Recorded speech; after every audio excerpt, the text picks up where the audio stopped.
Okay, 42 days of Keto Chow. This is day 19. Tomorrow I go on my trip to San Francisco, which is going to be fun. Um, so not much to report. I'm actually throwing together a slideshow presentation, PowerPoint, what have you. Except I'm using Google Docs, so I guess it's just called Slides. Anyway, I'm throwing together a presentation about the experiment that I'm doing right now. Because it'll be nice to have. And then I can use that to present my findings and whatnot. Anyway, so I'm doing that.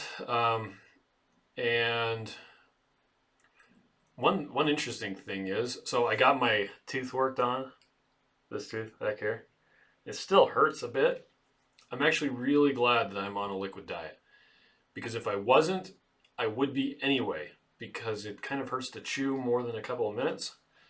It really only comes into play if I chew gum, which I keep on doing and then remembering that my tooth hurts, and then I spit it out after like 2 minutes of chewing it. It's like, oh yeah, that was dumb.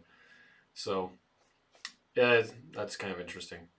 Um, on a completely unrelated subject, so every time I do one of these experiments for about, when I'm doing three meals of Keto Chow a day for all my nutrition, usually for about 2, 3, sometimes even 4 days, depending on if I'm taking a probiotic or not, things will move along very swiftly, to put it lightly.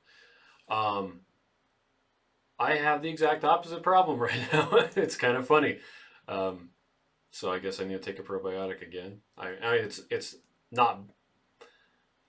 Let's see. I'm trying to say this delicately.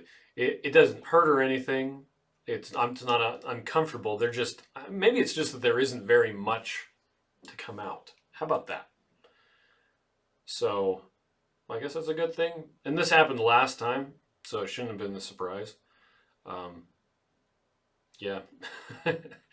Anyway, moving on. So not sure if I'll probably do tomorrow's video before I leave, and then do the Thursday video after I get back, just because I'm going to be stuck in an airport for probably 4 or 5 hours in between doing other stuff, and it's going to be a blast. Anyway, see you later.